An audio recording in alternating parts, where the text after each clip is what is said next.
നമസ്കാരം.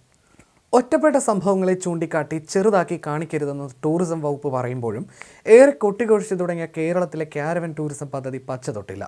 അതിന് പിന്നാലെ മറ്റൊരു പദ്ധതി കൂടി പ്രതിസന്ധിയിലാണ്. ടൂറിസം വകുപ്പ് തുടങ്ങിയ ഫ്ലോട്ടിംഗ് ബ്രിഡ്ജുകൾ ഒന്നൊഴികെ എല്ലാം അടച്ചുപൂട്ടി. വിവരാവകാശ പ്രകാരം ലഭിച്ച മറുപടിയിലാണ് ഇക്കാര്യം വ്യക്തമായത്. സംസ്ഥാനത്ത് എത്ര ജില്ലകളിലാണ് ഫ്ലോട്ടിംഗ് ബ്രിഡ്ജ് ആരംഭിച്ചതെന്നും അവ എവിടെയൊക്കെയാണ് സ്ഥിതി ചെയ്യുന്നതെന്നും വ്യക്തമാക്കാമോ എന്നതായിരുന്നു ഒരു ചോദ്യം.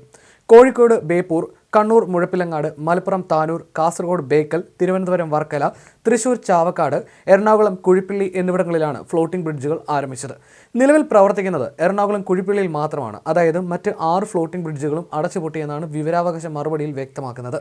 ഇവ ഓരോന്നിനും എത്ര രൂപയാണ് ചെലവഴിച്ചതെന്നായിരുന്നു മറ്റൊരു ചോദ്യം. ചെലവുകൾ സംബന്ധിച്ച വിവരങ്ങളൊന്നും തന്നെ ടൂറിസം വകുപ്പിന്റെ പരിഗണനയിൽ വരുന്നതല്ലെന്നും അതാത് ജില്ലയിലെ DTPC, BRDC മുഖേനയെന്നുമാണ് മറുപടി. ഓരോ ഫ്ലോട്ടിംഗ് ബ്രിഡ്ജിൽ നിന്നും സർക്കാരിന് ലഭിച്ച വരുമാന കണക്കും ടൂറിസം വകുപ്പിന്റെ കയ്യിലില്ല. അതെല്ലാം DTPCയുടെയോ BRDCയുടെയോ പക്കലാണുള്ളത്. ഫ്ലോട്ടിംഗ് ബ്രിഡ്ജിന്റെ ടിക്കറ്റ് നിരക്കുകളുടെ കാര്യത്തിലും ഇതുതന്നെയാണ് മറുപടി. സംസ്ഥാനത്തെ കടൽ തീരമുള്ള 9 ജില്ലകളിൽ തുടങ്ങുമെന്ന് പ്രഖ്യാപിച്ച പദ്ധതി 7 ജില്ലകളിലാണ് നടപ്പാക്കിയത്. ഓരോ ഫ്ലോട്ടിംഗ് ബ്രിഡ്ജിനും 1 കോടിയിലേറെ രൂപ ചെലവഴിച്ചിരുന്നു. തിരുവനന്തപുരം ജില്ലയിലെ വർക്കലയിൽ ഫ്ലോട്ടിംഗ് ബ്രിഡ്ജ് അപകടത്തിൽപ്പെട്ട് നിരവധി പേർക്ക് പരിക്കേറ്റിരുന്നു. 15 പേർ കടലിൽ വീഴുകയും പദ്ധതി സുരക്ഷിതമല്ലെന്ന് തെളിയുകയും ചെയ്തു.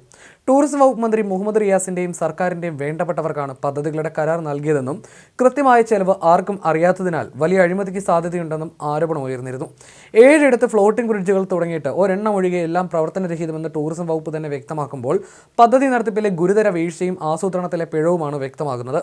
വലിയ തിരമാലകളുള്ള സ്ഥലങ്ങളിൽ ഇത് പ്രായോഗികമല്ലെന്ന് തിരിച്ചറിഞ്ഞതോടെ പദ്ധതി ഉപേക്ഷിച്ച മട്ടാണ്. ഇതുവഴി കോടിക്കണക്കിന് രൂപ ഖജനാവിന് നഷ്ടം സംഭവിച്ചിരിക്കുകയാണ്. തായ്ലൻഡ് പോലെ അധികം തിരകളില്ലാത്ത രാജ്യങ്ങളിലെ ബീച്ചുകളിൽ നടപ്പാക്കിയ പദ്ധതിയാണ് വേണ്ടത്ര പഠനം പോലും നടത്താതെ മഴക്കാലത്ത് പ്രക്ഷുബ്ധമാകുന്ന കേരളത്തിലെ ബീച്ചുകളിൽ നടപ്പിലാക്കി ഇപ്പോൾ ഉപേക്ഷിക്കേണ്ടി വന്നത്.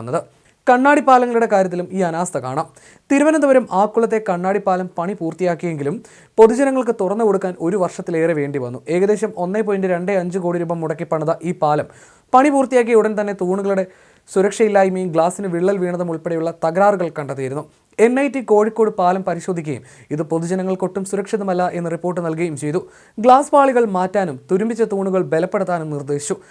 നിർമ്മാണ പരിചയമില്ലാത്ത CPM ബന്ധമുള്ള youth brigade of entrepreneurship cooperative society അഥവാ വൈബ് എന്ന സ്ഥാപനമാണ് പാലം നിർമ്മിച്ചത്. നിർമ്മാണം പരാജയപ്പെട്ടിട്ടും ഇതേ സ്ഥാപനത്തിന് തന്നെയാണ് പാലം പുതുക്കി പണിയാനുള്ള കരാറും മെയിൻ്റനൻസും നൽകിയിരിക്കുന്നത്. ആക്കുളം കണ്ണാടിപ്പാലം തുറന്നു കൊടുത്തെങ്കിലും ഒരാൾക്ക് 200 രൂപ ടിക്കറ്റ് നിരക്ക് ഈടാക്കുന്നത് അധികമെന്ന പരാതിയും ഉയർന്നിട്ടുണ്ട്.